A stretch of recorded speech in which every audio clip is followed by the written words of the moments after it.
잔소리를 참을 수 없는 상황 월드컵 4강을 준비했습니다. 공부하는 줄 알고 조용히 있었는데 방문을 열고 보니 스마트폰이나 게임을 하고 있어요. 지 성적인데 나보다 관심이 없는 것 같을 때 둘 다 힘들 것 같은데.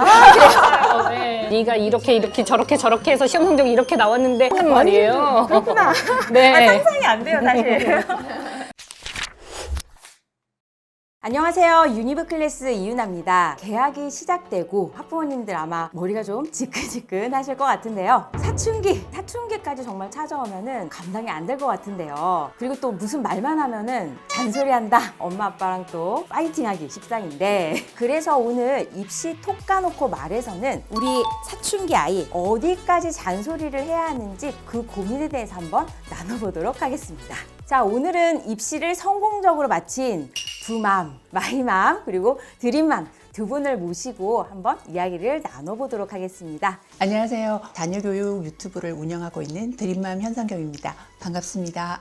안녕하세요. 학부모 유튜브를 운영하고 있는 마이린 엄마 마이맘입니다. 자, 두 분 다 자녀들 입시에 성공을 하셨다고 하는데, 자, 혹시 어느 대학에 진학을 했는지 한번 여쭤봐도 될까요? 임페리얼과 옥스포드 석사를 최우수 성적으로 졸업을 했고요. 그리고 AI 개발자로 일하고 있고 전공은 응용수학입니다. 네, 저는 이번에 연세대학교 2호학번 도고동문과에 입학하게 된 마이린입니다. 네.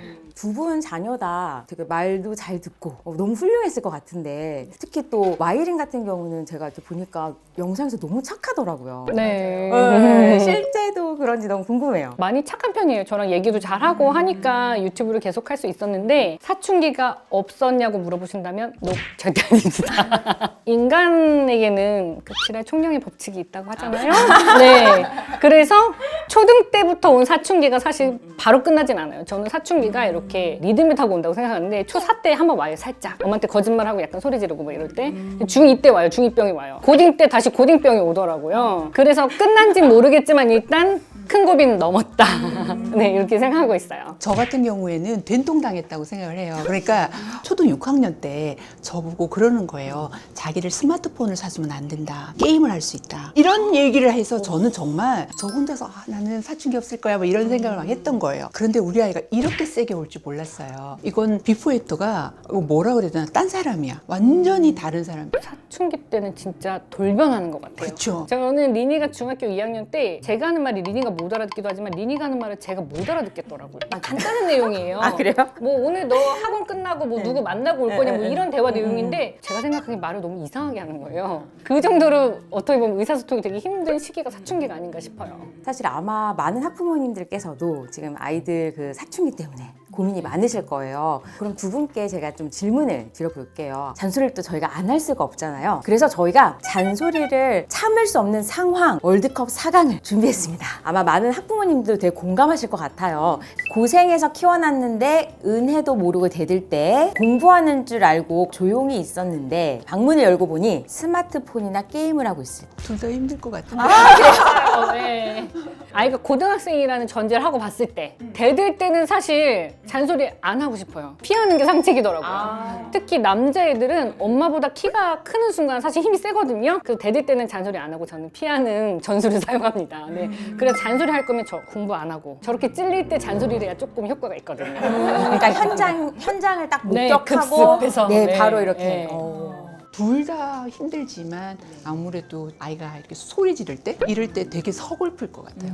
그런 것 같아요. 그러니까 아이가 부모랑 나를 동등한 위치에 놓다 보니까 아이들이 그렇게 생각을 하게 되는 것 같아요. 꼭 찍어 누르라는 건 아니지만 엄마의 권위를 찾을 필요가 있다. 그거 맞아요. 네. 정말이에요. 그럴 때 정말 사춘기나 이런 거는 울타리는 넓게 그러나 높게 치라고 하고 엄보자모가 맞는 말이에요. 아빠가 굵고 짧게 딱 한마디 해줘요. 여기까지는 하는데 이 울타리 선을 근엄하게, 한 사람은 항상 이렇게 좀 친절하고 따뜻하고 한 사람은 약간 절도 있게 이 선을 해줘야 아이가 여기서는 이 정도까지를 넘으면 내가 죽는구나 뭐 이런 걸 알 수 있는 게 대체적으로 학생들이 좀 바르게 가는 것 같아요. 결국 두 분의 선택은 오른쪽 공부하는 줄 알고 있었는데 갔더니 스마트폰 게임 하고 있을 때인 것 같아요. 뭔 말만 하면 잔소리라고 하면서 자리를 뜰 때, 그리고 지 성적인데 나보다 관심이 없는 것 같을 때 어쩜 저 둘 다인데 네. 이걸 저는 이번 거 참 어렵네요. 네. 말만 하면 잔소리라고 하면서 자리를 뜰 때 같은 경우에는 사실 자녀랑 대화를 평소에 많이 해야지 잔소리를 양념처럼 늘 수가 있거든요. 잔소리만 하면 애들이 다 저렇게 해요. 말만 하면 잔소리만 하는데 나한테 맨날 공부하라는 얘기만 하는데 이러면서 안 듣거든요. 즐거운 얘기 먼저 해야 돼요. 뭐 네가 보는 쇼미더머니에 누가 몇 등이더라, 네가 좋아하는 가수가 뭘 콘서트를 하더라, 뭐 축구 경기가 어떻게 됐더라, 막 이런 얘기를 하면서 밑밥을 쫙 깐 다음에 그런데 뭐 이번 주에 학원을 꼭 선택해야 되니까 빨리 엄마한테 회신해 줘라라든가 이런 약간 그런 저의 요구사항을 이제 그때 곁들이는 거죠. 예, 그렇게 해야지 이 잔소리가 먹히는 것 같아요. 저는 둘 다여가지고 또 뭐라고 하지만 근데 얘 일단 학교 보내고 나서 보자가 제 저기 데드라인이에요. 그래서 저는 지성적인데 관심이 없다. 뭐 이거를 더 속상해할 것 같아요. 마지막 결승전입니다. 자, 아까 했던 공부하는 줄 알고 거실에서 이제 조용히 있었는데 스마트폰이나 게임하고 있을 때 그리고 지성적인데 나보다 관심이 없는 것 같을 때 이 두 가지는 잔소리의 깊이가 좀 다른 것 그쵸, 같아요. 맞아요. 저거는 현장을 급습했을 때 할 수 있는 잔소리고 맞아요. 저 성적에 관심이 없을 때 이럴 때는 뭔가 이 근원적에서 오는 잔소리가 하고 싶잖아요. 네가 이렇게 저렇게 해서 시험 성적이 이렇게 나왔는데 왜 아직도 관심을 안 갖고 있냐, 왜 개선을 안 하는 이런 잔소리를 이게 결이 좀 달라요. 네, 결이 좀 다르게 잔소리의 결이 많이 네. 다른 것 같아요. 참 후자는 잔소리가 심각하네요. 심각해지네요. 네네네. 저도 후자일 것 같아요. 저도 그럴 것 같아요. 저도 지성적인데 나보다 관심이 없을 때 네 인생인데 그리고 더 웃긴 거는요, 잘 되잖아요. 네. 자기가 잘해서. 맞아, 그건 그래요. 그쵸. 네네. 근데 못됐을 때 엄마 때문이라 그런다. 그랬는데 나중에 20대 때 잘 키워놓으면 적절히 알아요. 꽤 고생했다. 사춘기들도 가끔 돌아올 때 있어요. 그러면 갑자기 엄마 고마워? 이러고서 또 사라져. 어. 네, 네. 아 이게 그러니까 감정의 기복이 좀 네. 이렇게 왔다 갔다 하는 질풍노도의 시기. 그래서 그거 하나 보고 그냥 가는 때도 있는 거죠. 네. 결과적으로는 지성적인데 나보다 관심이 없는 것 같을 때 저희가 구독자님들은 어떤 생각을 하시는지 궁금해서 커뮤니티에 올렸습니다. 어떤 게 1위 했을까요? 저 성적에 많이 하셨을 것 같긴 한데요. 네. 저도 그렇다고 1등이 생각하는데요. 뭔지 너무 궁금하네요. 사실 저는 이거일 것 같았어요. 공부하는 줄 알았는데 문 열고 보니 스마트폰이나 게임을 하고 있을 때. 네, 이렇게 저희가 스마트폰에 대한 관심이 참 많은데 이 부분에 대해서 그럼 해결책을 한번 들어보도록 하겠습니다. 이게 조절할 수 있는 상황이 아닐 때도 있어요. 어머니들이 보면 그때 뭔가 강압적으로 얘기하고 이럴 때는 싸움밖에 안 나거든요. 일단은 이 아이가 수그러들 수 있도록 그냥 먹이고 재우고 뭐 이런 거를 하면서 이 상태를 보다가 공동 학습을 시작했어요. 공동 육아가 있듯이 주변에 있는 친구 어머니들에게 얘기를 했어요. 아이가 이제 공부를 같이 잘하도록 해보자. 게임방에 갈 때 이제 어머니들 중에 특히 아이가 좀 말을 잘 듣는 아이가 있을 거 아니에요. 그 아이가 우리 게임방 가지 말자라던가 게임하지 말자라던가 이런 말을 하는 아이들이 그 중에 한 명 정도는 있을 거예요. 그런 아이들을 같이 모아서 걔네들 맛있는 것도 사주고 어머니들이 돌아가면서 약간 훈계도 하고 그러다가 그게 1년, 2년 몇 지나면서 학년 때쯤이에요? 그게 중2 때 시작을 했고요. 게임을 안 하게 된 건 고1 때. 끊을 수 없다면 주변의 친구와 같이 어머니와 힘을 합쳐서 돌아가면서 관리하면서 이 게임을 시간을 줄이는 것도 한 방법이에요. 그러면 별 탈 없이 자연스럽게 게임이 좀 줄어드는 거죠. 어렸을 때부터 지켰던 습관이 무조건 스마트폰하고는 같이 자지 않는다. 그래서 항상 방 밖에서 충전하는 거를 권장을 하고 항상 관리를 했던 것 같아요. 그리고 스마트폰 관리를 하려면 어릴 때부터 합의가 되어 있어야 돼요. 이거를 사춘기가 왔을 때 합의를 하려고 하면 합의 불가능 진짜. 이거는 왜냐면 내 거거든. 그래서 저희는 한 고1 정도까지는 항상 12시까지만 스마트폰을 사용하라고 했어요. 그래서 스마트폰을 반납하라고 강요하기보다는 스마트폰을 줄 때까지 기다리는. 그래서 이제 저는 그 원칙을 고수했던 것 같아요. 어릴 때부터. 결국은 스마트폰 노출이 되게 요즘에 일찍부터 되잖아요. 노출이 안 될 수는 사실 없는 것 같아요. 이미 학교를 가고 어딘가 아이들이 뭐 학원을 가고 하면은 다른 친구들 다 하는데 나만 안 해? 또 이것도 뭔가 아이들이 그쵸 또 다름을 느끼고 좀 힘들어할 수도 있을 것 같다. 그렇죠. 저희도 어릴 때 다 TV 보면 바보 된다는 얘기 들으면서 자랐잖아요. 근데 아이들한테도 스마트폰이 그런 존재인 것 같아요. 그래서 이제 어떻게 보면 그거를 금지하기보다는 저는 잘 활용하는 쪽으로 가야 되는 게 맞다고 생각해요. 네. 자, 사춘기 예민한 자녀 이게 바로 치트키였다라는 어떤 그런 부분이 있으실까요? 사춘기 애들은 사실 되게 예민하거든요. 그리고 이렇게 건드리고 싶지가 않아요, 사실. 아이들을 뭐 특별한 짭짤한 걸로 할 게 아니고 정말 살살 달래기를 해야 돼요. 그리고 맛있는 거를 주는 게 최고예요. 이게 왜냐면 코코아. 일단은 먹어야 돼요. 남자애들은 정말 맛있는 게 최고고 아침 간식, 저녁 간식, 점심 간식을 다 정해요 일단. 네, 메뉴랑 좋아하는 거 먹고 싶게 아침에는 뭐 코코아 주고 토마토 주고 오이 주고 간식으로 뭐 좋아하는 메뉴 뭐 샤브샤브 해주고 순두부 해주고 뭐 이렇게 그냥 먹고 싶다는 거 주는 거예요. 그냥 그거 하나로 조금 스트레스 덜 받게. 그리고 풀어줄 때 확실히 풀어주는 거. 그러니까 시험 끝나고서 며칠은 간섭하지 않는 거예요. 예, 뭐 본 영화를 또 보든지 게임을 하든지 뭐 예, 학교만 간다면 뭐든지 오케이 했던 것 같아요. 여러 잔소리 다양한 종류를 또 살펴봤는데 아이들이 이제 대학도 이제 가고 이제 많이 컸는데 지난 이제 시간들을 돌아오시면서 혹시 내가 그때 이 말은 하지 않았었어야 되는데 라던가 혹은 또 우리 학부모님 되신 시청자분들한테 이런 부분들은 이제 잔소리 안 하시면 좋겠다 라고 좀 해주시고 싶은 이야기가 있으실까요? 저는 그냥 눈 마주쳤을 때 잔소리 하지 마시라고 그 말씀 꼭 해드리고 싶어요. 그러니까 얼굴 딱 마주쳤을 때 지금 학교 갔다 오는데 야 너는 학교에서 어째서 그렇게 시작하면 그 다음은 없거든요. 그날 저녁은 없어요 그냥. 그래서 그냥 아이 만났을 때는 조금 더 친밀한 분위기로 대해주시라 그 말씀 꼭 드리고 싶어요. 저는 사춘기를 겪고 있는 어머니들에게 말씀드리고 싶은 게 이 순간이 너무 힘들고 이게 우리도 사춘기를 옆집에서 겪을 때는 몰랐는데 우리가 겪으면 너무 힘들어요.